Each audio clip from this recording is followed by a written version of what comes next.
Setelah menyaksikan proses perbaikan ban di Pakistan, saya menyadari mengapa truk mereka tidak perlu diganti. Ban belakang Raja seberat 100 ton di depan saya juga mengalami luka ledakan yang sangat besar di dinding samping, jenis bannya harus dibongkar. Namun, dalam hal ini Pakistan sudah terbiasa, perbaikannya hanya membutuhkan biaya Rp1.000. Untuk memudahkan perawatan bagian dalam, master terlebih dahulu perlu menggunakan tensioner untuk menopangnya karena dinding bagian dalam harus menahan tekanan udara yang besar, untuk memastikan tidak ada tulang yang muncul pada luka.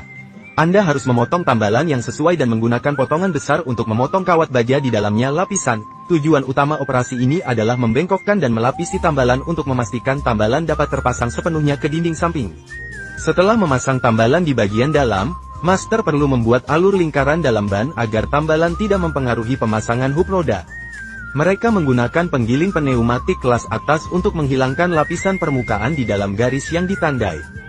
Tujuan pengikatan adalah karena langsung perbaikan lubang pasti tidak akan memenuhi persyaratan. Master tidak hanya harus menghilangkan semua karet di permukaan, tetapi juga memperluas seluruh lubang agar perbaikan dinding ban lebih kuat. Dinding ban juga perlu diproduksi lem saat mengisi potongan. Master masih perlu memoles permukaan pemotongan berulang kali. Hanya ketika efek bahan vulkanisir pada lapisan karet bagian dalam yang baru terungkap, efek terbaik dapat dicapai, tetapi karena semua kabel baja pada lubang tersebut telah putus. Untuk membuat dinding samping yang diperbaiki lebih kuat, para ahli harus menggunakan tali kawat khusus untuk menjahit lubang dengan cara terhuyung-huyung mudah sekali. Tidak hanya lubangnya harus ditutup seluruhnya dengan ban, kedua sisinya masih perlu dilapisi ganda. Setelah pengait yang sangat terampil, ban kini telah memenuhi persyaratan perbaikan karena kebutuhan tambalan yang dipotong sebelumnya untuk ditempel pada bagian dalam. Permukaan kontak juga perlu dipoles seluruhnya agar keduanya tidak saling menempel.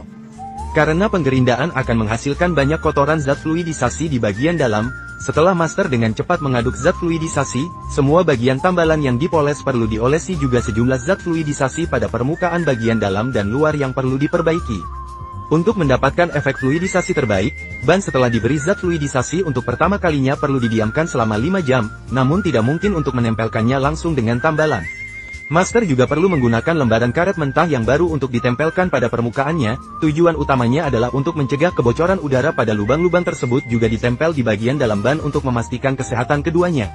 Ketika film sudah terpasang sepenuhnya, gunakan roller khusus untuk mengompresnya, namun karena alurnya telah dipotong di dinding samping, agar tambalan bisa mengalir ke dalam dinding samping secara keseluruhan harus diisi dengan lembaran karet mentah yang telah dipotong-potong. Tambalan tersebut dibungkus pada bagian dalam lembaran karet mentah, yang juga lebih mudah dicairkan pada suhu tinggi ditempel. Gunakan sabuk abrasif seberat 50 pon untuk mengisi sisi dalam yang ditempel. Tujuan utamanya adalah untuk memudahkan master memperbaiki bagian luar dan kemudian menekan lembaran karet mentah dengan kuat pada permukaan luka pada tali kawat pengait. Master harus mengisi film mentah hingga penuh untuk menghindari tulang kosong dan menyebabkan kebocoran udara pada permukaan nanti. Untuk mencegah film mentah yang dipanaskan menjadi lebih tipis, master harus mengulanginya berulang kali.